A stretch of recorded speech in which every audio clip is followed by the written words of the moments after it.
Now in Sunrise, hundreds of pounds of narcotics seized across Arizona. See why one state official is calling it a form of terrorism. That's coming up.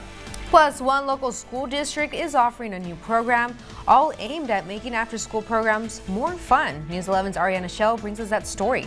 And El Centro Border Patrol agents arrest their 38th convicted sex offender. What his history reveals and how he was caught by the agents. We'll have all this and more. Sunrise starts now. You're watching Sunrise on KYMA News 11, where news comes first.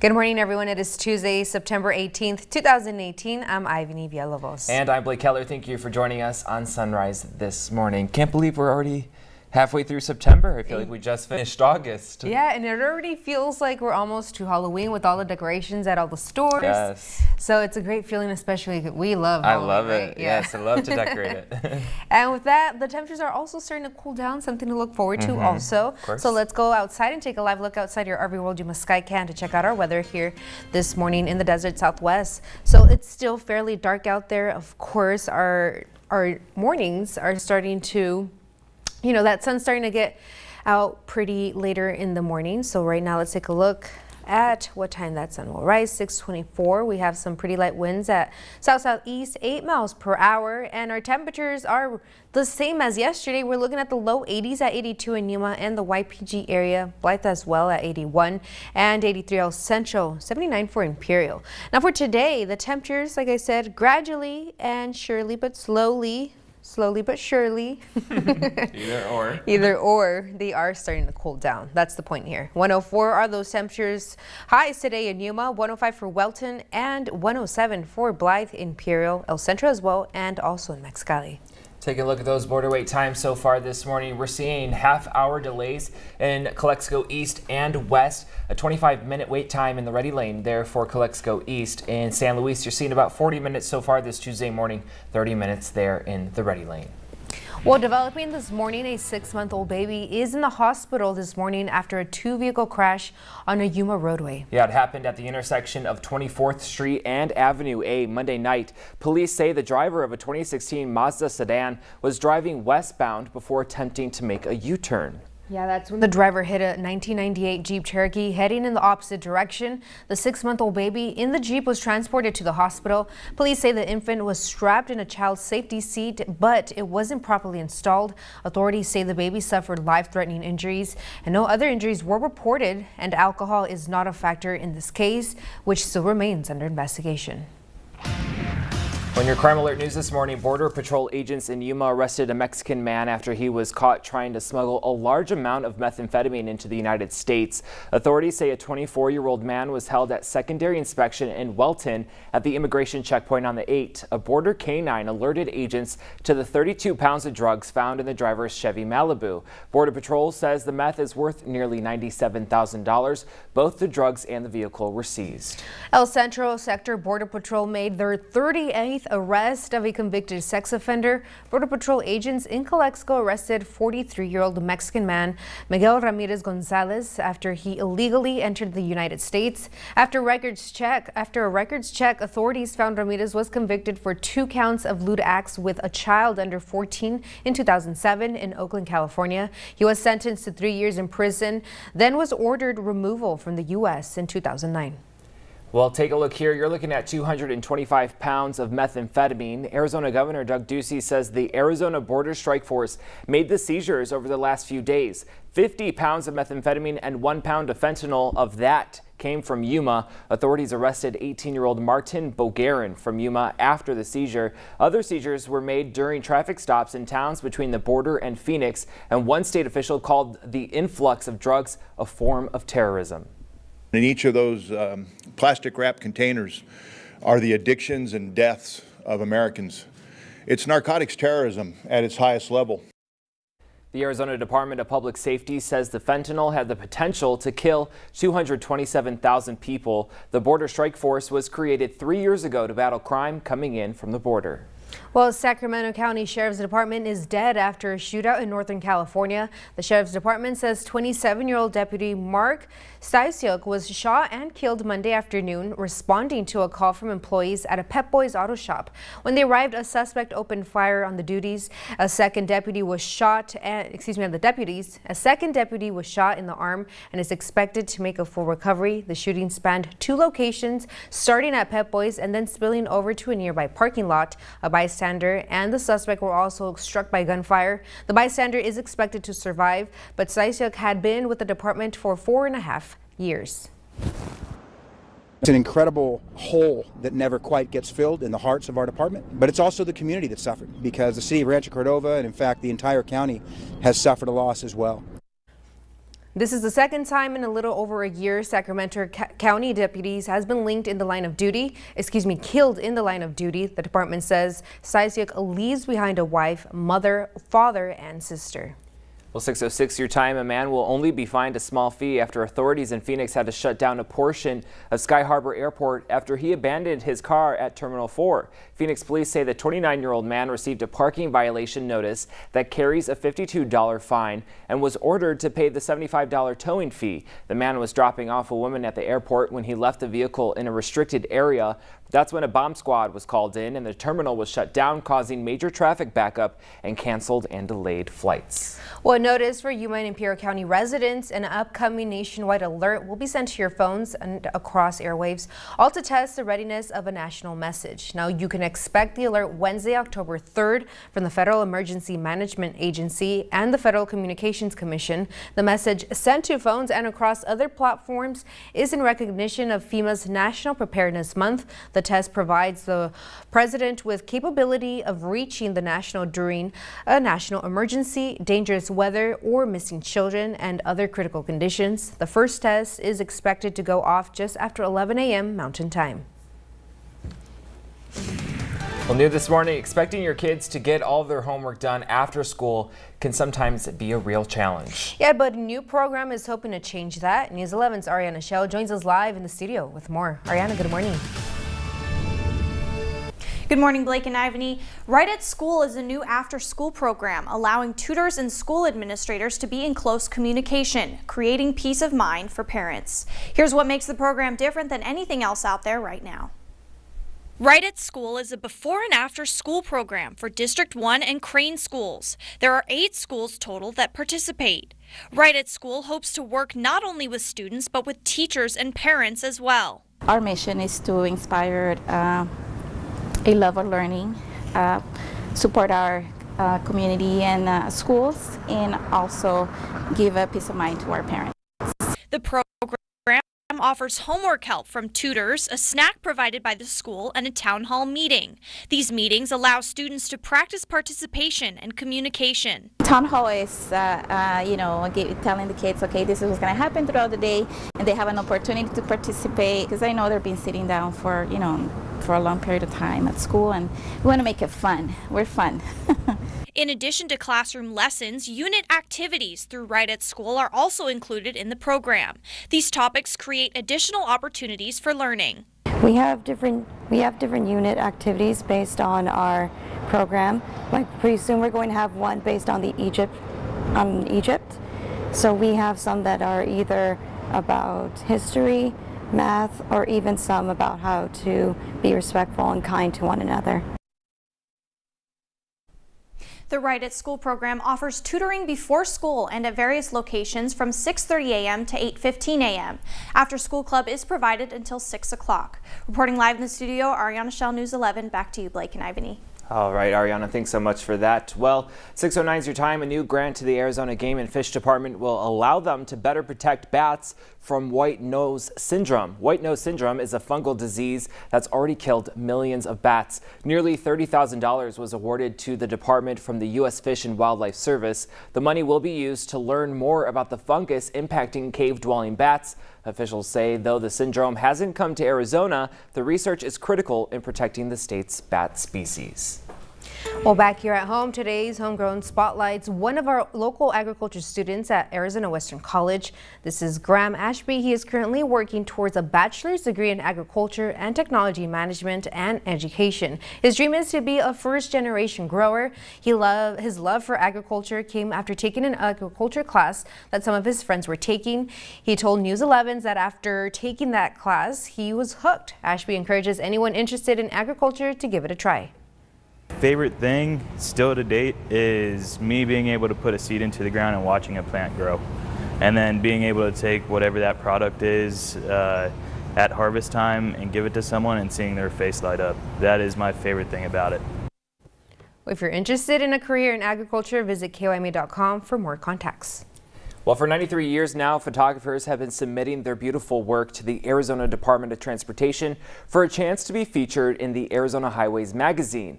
Well, now it's your turn. Amateur and professional photographers are encouraged to participate in the magazine's annual photography contest. Now, there are 3 categories: landscape photography, close-up, and wildlife photography. The pictures must show Arizona, and those who submit their pictures will have a chance to win a photo workshop worth $2,500. The deadline to submit is December 15th. Ooh, okay. Well, have you entered for Firehouse Fridays? Each Friday during our 6 o'clock show in the morning, we will announce a winner of Firehouse Subs catering platter. All you have to do, it's pretty much simple, is enter at KYMA.com so that you have a chance to win one of these plattering from Firehouse Subs.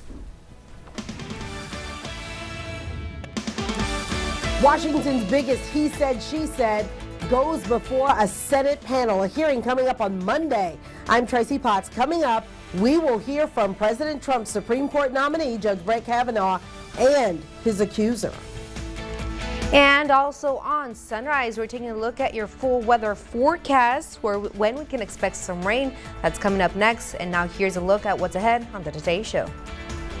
Good morning. Coming up on Today, the dramatic new twist in the battle over President Trump's Supreme Court nominee, Brett Kavanaugh, and the woman accusing him of sexual assault now set for a public showdown on Capitol Hill. And we're live with the very latest. Plus, the highlights from last night's Emmy Awards from our time on the gold carpet to the big winners and the hottest fashions. And, of course, that unforgettable on-stage marriage proposal. We'll have all that and more when we get started a little later right here on Today. Now, your Weather Authority local forecast.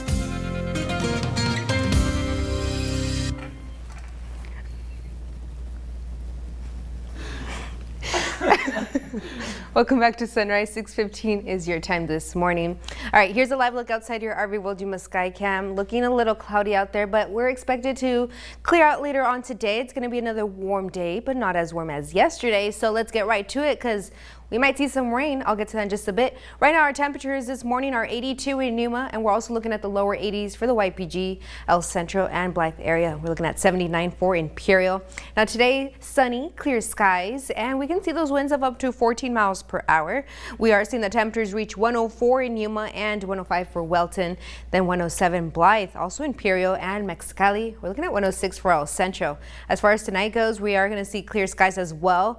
And we're going to be in the lower 80s for Yuma and Welton, and pretty much in the lower mid 70s for Blythe and also Imperial and El Centro, 74 Mexicali as well. All right, let's take a look at your 8-day weather forecast for us here in Yuma. Tomorrow, Wednesday, we do have a 20% chance of rain with those wind speeds picking up just a bit. The temperatures will reach 100 degrees, and then once we get to Thursday, the temperatures do start to drop.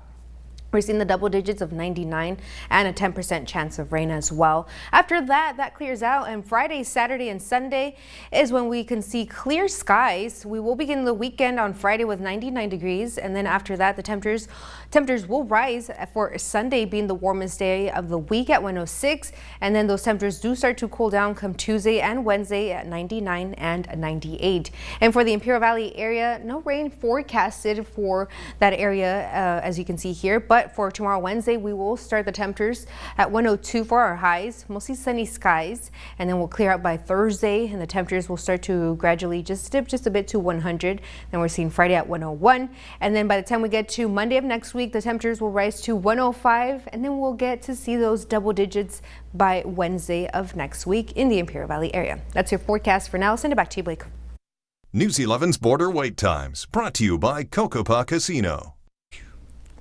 All right, we're seeing still half-hour delays in Calexico East, 20 minutes in the ready lane there. This Tuesday morning, you're seeing about an hour delay in both Calexico West and San Luis. In San Luis, you're seeing a 40-minute delay and wait time in the ready lane, and a pending update from Los Algodones. Well, coming up on Sunrise, there's controversy brewing over the so-called safe injection sites for intravenous drug users, how California could soon become the first state where such facilities are officially sanctioned. We'll have that next in your Healthline Report.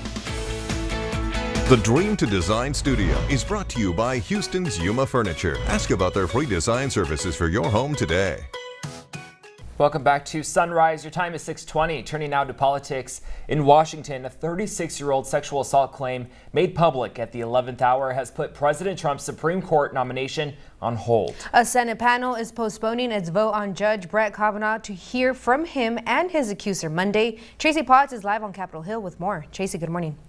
Ivany and Blake, the vote that was supposed to happen on Thursday, it's postponed as Judge Kavanaugh comes face to face with his accuser. Christine Blasey Ford. I believe her. Already drawing strong reactions on Capitol Hill. I think this woman, or whoever she is mixed up. As she prepares to tell the Senate Judiciary Committee Monday that the man they're considering for the U.S. Supreme Court pinned her down and tried to pull her clothes off at a party 36 years ago. It is an accusation which Judge Kavanaugh has completely and unequivocally denied.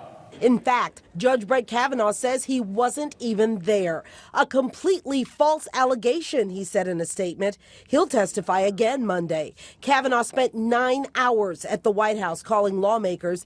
Maine Republican Susan Collins says they were on the phone for an hour. If Judge Kavanaugh has lied about what happened, that would be disqualifying. Democrats want an FBI investigation before Monday's hearing. So that we know facts and we're not just asking questions in the dark. President Trump, eager to fill the vacancy before court begins in 2 weeks, now says he's willing to wait. You have to go through this. If it takes a little delay, it'll take a little delay. 6 more days before the details go public. And could there be another witness? Ford says there was a third person in the room, classmate Mark Judge. Judge has written about some of their drunken partying days back then, but says this allegation is nuts. From Washington, Tracy Potts, News 11 Sunrise. Ivany, Blake. All right, Tracy, thanks so much for that. Well, the trade war between the U.S. and China is escalating. Later this month, the U.S. will place a 10% tariff on $200 billion worth of goods from China. That percentage is expected to rise to 25% before the end of the year. These tariffs are in addition to penalties the White House imposed on $50 billion of other Chinese products. Analysts say these tariffs could harm a possible diplomatic breakthrough with China. President Trump commented on the issue Monday night, saying he urges Chinese officials to take swift action to end their country's unfair trade practices. China responded to the White House's new tariffs by announcing it will adopt countermeasures. No specific numbers or other details were immediately available. Well, President Trump and First Lady Melania Trump will welcome the Polish president and his wife to the White House today. It'll be President Andrzej Duda and First Lady Agata Kornhauser-Duda's first official White House visit. The visit takes place as Poland celebrates the centennial year of the recovery of its independence and just over a year since President Trump's historic visit to Warsaw last July. President Trump and President Duda will address ways to strengthen the United States-Poland strategic partnership, and the pair plans to discuss topics of mutual interest, including trade, military, and security matters. Well, the Federal Bureau of Investigation is set to announce its new hoax school threats public awareness campaign. Houston's FBI division will host a news conference today to officially launch #ThinkBeforeYouPost. The new public awareness campaign will educate the public about the consequences of making hoax threats to schools and other public places.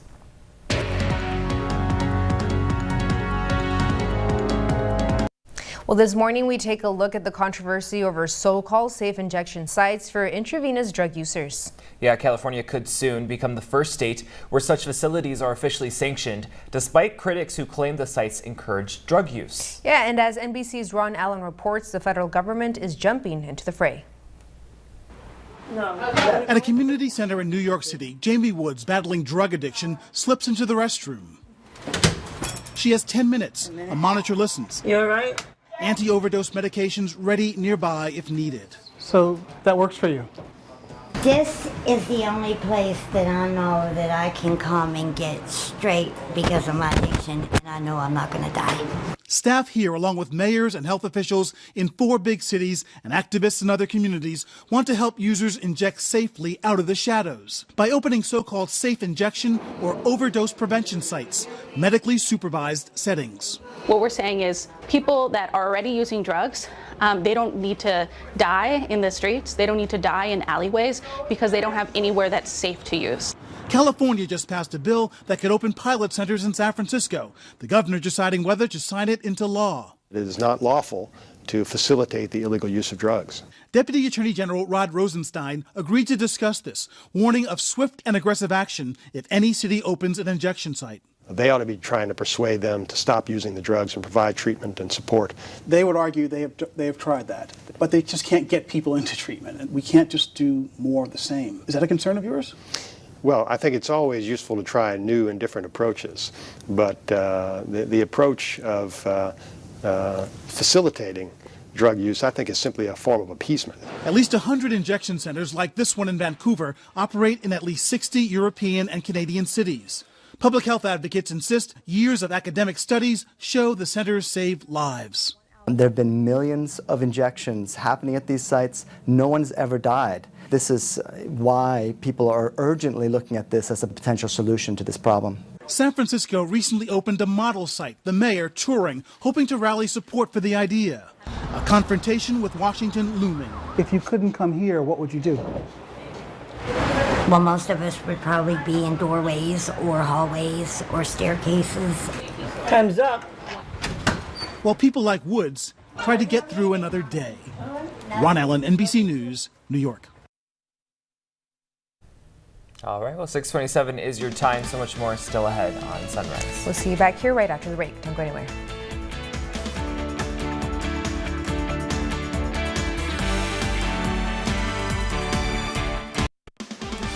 Now in Sunrise, a man is charged with the murder of 2 girls. What one resident in the neighborhood had to say about the girls and her family. We'll have those details coming up.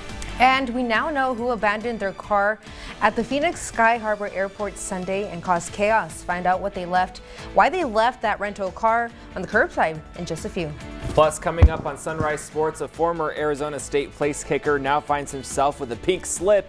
Why the Cleveland Browns fired Zane Gonzalez. We'll have all this and more as we're back on Sunrise. You're watching Sunrise on KYMA News 11, where news comes first. Welcome back to Sunrise. It's Tuesday, September 18th, 2018. I'm Ivany Villalobos. And I'm Blake Keller. Thank you for joining us on Sunrise this morning. All right, so we're going to get to the top headlines in just a bit, but let's go outside and take a look at that RV World KYMA Skycam to see what our weather is like this morning. So the sun did peak out at around 6:24, so just a few minutes ago. Let's go and take a look at your current temperatures for us here this morning. In the lower 80s for Yuma and the YPG area, also in Blythe and El Centro at 83. We're looking at the upper 70s for Imperial at 79. So later today, what can we expect? Well, we're going to see the temperatures reach 104 in Yuma and 105 for Welton, 107 pretty much for Blythe, Imperial, and Mexicali. Then we're seeing El Centro at 106. We can expect light winds today of up to 14 miles per hour. But later on, we'll take a look at our full weather forecasts in our show. Under Crime Alert News this morning, you're looking at 225 pounds of methamphetamine. The drugs were seized by Arizona officials this month. Now, the seizures were made during traffic stops in towns between the border and Phoenix, and one state official called the influx of drugs a form of terrorism. In each of those plastic wrap containers are the addictions and deaths of Americans. It's narcotics terrorism at its highest level. Now, the Arizona Border Strike Force Bureau made the bust. It was created 3 years ago to battle crime coming in from the border. Well, several San Pascual High School students had to be taken to the hospital Monday after taking prescription drugs that were handed out by a friend on campus. And according to the Imperial County Sheriff's Office, one student was arrested Monday for allegedly bringing prescription drugs to school. ICSO also says 8 San Pascual High School students were hospitalized after ingesting those drugs. San Pascual School District Superintendent Rona Fox said the students were taken to Yuma Regional Center for further treatment. She also said that the school resource officer and the Imperial County Fire Department were contacted to ensure the safety of these students.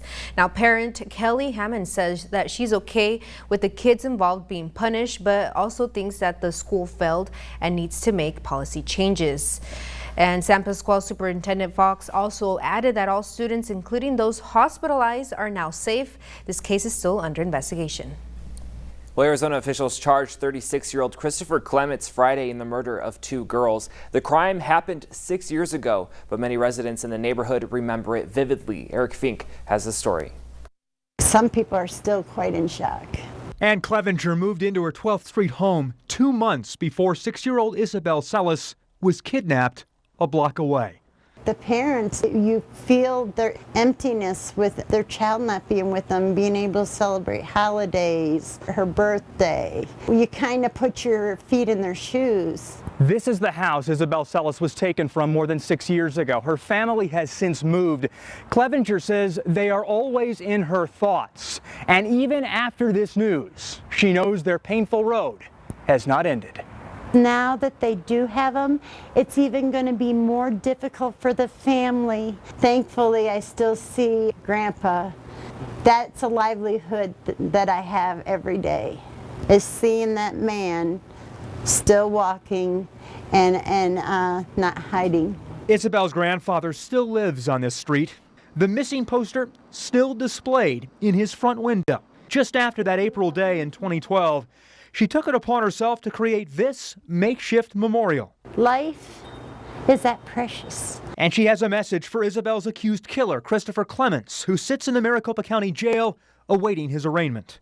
Who could kill an innocent child?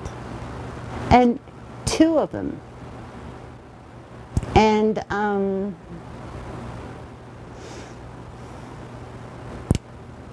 he deserves to die. And as Isabel's parents enter a new phase of this horrific ordeal, this mom offers her support. They were part of our family on East 12th Street. It's a reminder that all of me loves all of you. And I hope the family knows that. In Midtown, I'm Eric Fink, News 4, Tucson. Well, police are looking for a man who robbed a bank in Imperial Valley. These are surveillance pictures by the El Centro Police Department. Police are saying this man is in his 20s. He walked into the Chase Bank on Imperial Avenue in El Centro and handed the teller a note demanding money. Now, as you can see, he was wearing a purple cap, a maroon polo shirt with black pants and black shoes. What we know so far is that he didn't display any weapons and that he then walked out of the bank and into the parking lot. This case is still under investigation. 6:35 is your time. A man in Yuma admitting to shooting his wife in the head is now facing new charges. Mark Villacana is now charged with attempted murder in the 2nd degree and aggravated assault. He made his 2nd court appearance Monday. His wife continues to recover in a Phoenix hospital and is in serious condition, but still alert and talking. Neighbors tell News 11 they would have never expected something like this coming from a family they described as perfect. A victim's representative was in court and made a request on the wife's behalf. Villacana's is being held on $500,000 bond. Well, protests continue surrounding the construction of the new river port of entry in Mexicali. Now, this time at around 200 street vendors and a migrant group known as Ángeles Sin Fronteras, or Borders Without Angels, took the streets, claimed the chaos caused by the new port of entry has severely affected some of their businesses. Some of them claim the new port has entry has affected up to 90% of their sales. We come peacefully, we are not blocking, we are doing a symbolic take. However, we are ready to federal, state and municipal government that if they stop us, we will block all access and we will guide everyone to come and do it like we have doing in the past. Well, Calexico PD and Customs and Border Protection officers were on the American side, making sure traffic flow wasn't interrupted. And an Arizona man causes chaos at Phoenix Sky Harbor Airport Sunday after abandoning his rental car at curbside drop-off. The incident shut down parts of a nearby terminal, causing hundreds of people to miss their flights. A bomb squad was called in to determine the car was not a threat to the community, and the scene was cleared nearly 6 hours later. Police are not releasing the man's name, but identified him as a 29-year-old man who was dropping off his 19-year-old girlfriend. Richard Polanco Jr. works for a towing company in Phoenix and drove the man to the tow yard once his car was cleared. He says incidents like this one happen all the time. When there is a car that's left there, they call us out and they say, hey, this car's been here for too long, get it out of here. Usually I would just pick it up and go. Well, this time apparently something was suspicious. Well, he basically said that when he got there, his girlfriend needed help checking in. He didn't think about it. He's like, I'm just helping her. It's so early, there's hardly anybody here. I'm just gonna go help her. The person responsible for Sunday's scare will only have to pay a combined $127 for the parking ticket and towing fee. That's cheaper than a citation for illegally turning right on red. All right. Well, back here at home, a Yuma High School student has developed a device to assist people who either can't see or have issues with their vision. It's a device that helps them navigate their homes with the use of sonar technology. Luis Flores, a junior at Yuma High, engineered a device called Arduino Navigation for the visually impaired and elderly. The device consists of an ultrasonic sensor that uses sonar technology, often used in submarines to help track distance. Yeah, distance, which then translates into data, sends a signal to the device to let the person know that they are about 40 centimeters away from an object. It took Flores about a year to fully develop his project, and last year he was able to test it on the woman he says he was motivated to create this device for. A real inspiration for the device itself was seeing my 96-year-old grandma and my blind uncle sort of struggle walking around their households. They're starting to have, well, my uncle has visionary issues and my grandma's starting to have really kind of bad depth perception, so walking around the house can be a little troublesome for them. Last year, Flores took home top honors at the Southern Arizona Research, Science and Engineering Foundation. Well, 6:39 is your time. We're switching gears to sports now. Sunrise Sports, that is. How one bad game ended Zane Gonzalez's career with the Cleveland Browns, and who is the latest guest on Small Town Smack Talk. And News 11 Sports Director Rob Fram joins us with those answers in this edition of Sunrise Sports. Good morning, Rob. Well, good morning to you and to everyone else at home. It certainly wasn't a great weekend for Arizona Sun Devil football nation, as the football team lost to the San Diego State Aztecs. And on top of that, one former Sun Devil kicker is now unemployed. On Sunday, place kicker Zane Gonzalez missed 4 kicks, including a 52-yarder in the final seconds that would have forced overtime against the New Orleans Saints. On Monday, the Browns released the second-year kicker and are signing rookie Greg Joseph after working out for the team. Now, to his credit, Gonzalez had been kicking with a growing injury, but since it's been 633 days since the Browns last won a game, the leash apparently got shorter. When Gonzalez graduated from ASU 2 years back, he became the all-time points leader among kickers in the NCAA, and he became the second Sun Devil in school history to win the Lou Groza Award for the best collegiate place kicker.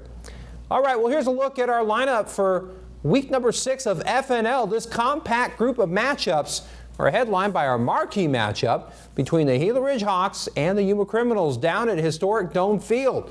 So we invite you to join us for this week's showdown.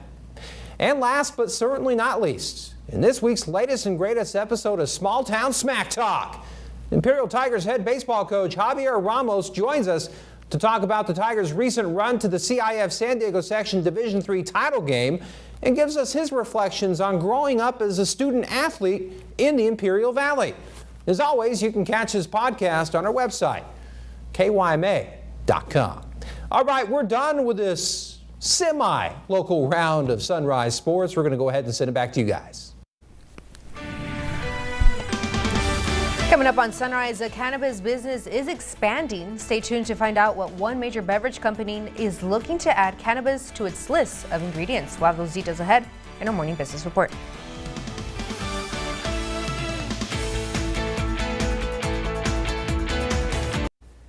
Welcome back to Sunrise. Now 6:45 is your time. You may have trouble getting a Big Mac and fries today. That's because workers at McDonald's around the country are planning a strike, sending a message that sexual harassment must end within the company. This is the first time a walkout like this has been organized since the #MeToo movement started. Employees in 10 cities are participating, including Chicago, Miami, Los Angeles, New Orleans, and San Francisco. The National Women's Law Center says there has been many instances of sexual harassment in McDonald's. The strike is aimed at bringing awareness to the idea that the fast food company isn't doing enough to prevent harassment at local restaurants. Well, Coca-Cola may be looking into a new ingredient. The company is signaling interest in the potential sale of cannabis-infused drinks. Now, Coke says it's following debate over the ingredient CBD. That's a non-psychoactive ingredient derived from marijuana. And Coke says it's an ingredient that could gain ground in wellness beverages globally. According to Bloomberg, Coke is in talks with the Canadian cannabis company on potential products. But the company says it's just watching increased use of CBD for now. It says it hasn't made any decisions about using it in Coke products. Well, we know who is going to pay big bucks to fly around the moon in a SpaceX rocket. Yeah, that's me. Just kidding. The lucky winner says he's bringing a team of artists with him. Tom Waits brings us that story. Elon Musk introduced the first space tourist who will ride in the SpaceX Big Falcon rocket. It's Japanese billionaire Yusaku Maezawa. I can tell you that I choose to go to the moon. Finally, I can say I'm very glad to be here, and I'm really exciting and really honored, really appreciate to be able to share this announcement with you. Musk praised Maezawa for accepting a trip on what Musk believes will be a successful but potentially dangerous maiden voyage. He's a very brave person to do this. And because he is paying a lot of money, we're not disclosing the amount, but he is paying a lot of money that will help with the development of this the ship and booster. And ultimately, this BFR system is intended to be able to carry anyone to orbit and to the moon and to Mars. For me, this project is very meaningful. I thought long and hard about how valuable it would become the first private passenger to go to the moon. At the same time, I thought about how I can give back to the world. Maezawa says he has a passion for art and cultural influencers, and he plans to bring as many as a dozen artists with him on his trip around the moon. Musk says engineers have already begun work on the rocket, and they could begin testing it in a couple of years. A trip to the moon would take about a week, Musk says. To Mars, several months. Musk hopes the trip will happen by 2023. If everything goes approximately right, then this is the date. But there's so many uncertainties. Oh, so cool. Well, Musk was asked at the end of the event whether or not he would go on that voyage or take his first trip to space. He said he wouldn't commit to anything. All right, take a look at our entertainment headlines. Hollywood may well be in recovery mode this morning. It's the morning after the Emmy Awards. Yeah, TV honored its best last night. Jennifer Barchland joins us from LA with the recap. Let's talk about the big winners. 9 Emmys for Game of Thrones. That was the biggest haul, followed by Saturday Night Live and The Marvelous Mrs. Maisel with 8 apiece. The Marvelous Mrs. Maisel. Amazon streaming series lived up to its name Monday night. 4 Emmys, including Best Comedy and Best Actress for Rachel Brosnahan, playing a 1950s housewife turned stand-up comedian. It's about a woman who's finding her voice anew, and it's something that's happening all over the country right now. Brosnahan's co-star Alex Borstein scored Best Supporting Actress, while series creator Amy Sherman Palladino won for writing and directing. My panic room is going to be so pretty. Another first-year comedy, HBO's Barry, earned Best Actor for Bill Hader and supporting honors for his co-star Henry Winkler, the 72-year-old's first career Emmy. If you stay at the table long enough, the chips come to you, and tonight I got to clear the table. Reclaiming its seat at the table, Game of Thrones. HBO's fantasy hit won Best Drama after a 1-year hiatus. And series star Peter Dinklage earned kudos as supporting actor. The prize for lead actor went to The Americans' Matthew Rhys, while The Crown's Claire Foy won Best Actress. This wasn't supposed to happen. And Westworld's Tandy Newton grabbed supporting actress. Can I get an amen up in here? RuPaul's Drag Race won Best Reality Competition for the first time, while Saturday Night Live made it back-to-back wins as Best Sketch Variety Series. The night also produced some surprises, an on-stage appearance by 96-year-old Betty White. I'm just going to quit while I'm ahead. And an even bigger surprise from Glenn Weiss, moments after his Emmy win. Because I want to call you my wife. He proposed to girlfriend Jan Svensson as a worldwide audience watched on TV's biggest night. Definitely the sweetest moment of the Emmys, and it came from the man who directed the Oscars. I'm Jennifer Bjorklund in Los Angeles. Now back to you. What a great awards that I missed. But thank you for the recap. Well, coming up on Sunrise, we're taking one last look at your weather forecast, what we can expect ahead of next week. Some cool temperatures maybe right after the break. Now, your Weather Authority local forecast. Welcome back to Sunrise. Thanks for sticking with us this Tuesday morning. Your time now is 6:54, so we're going to get a check on the weather with Ivany Villalobos, see what our day is shaping up to be. Yeah, so today, warm temperatures, just one more day, but after today, they start to cool down. Yes. And we do have a great chance of rain, too. Okay, I like the sound of that. Okay. Keep talking. Okay, I will. So here's a live look outside your RV World Yuma sky cam. Already cleared up.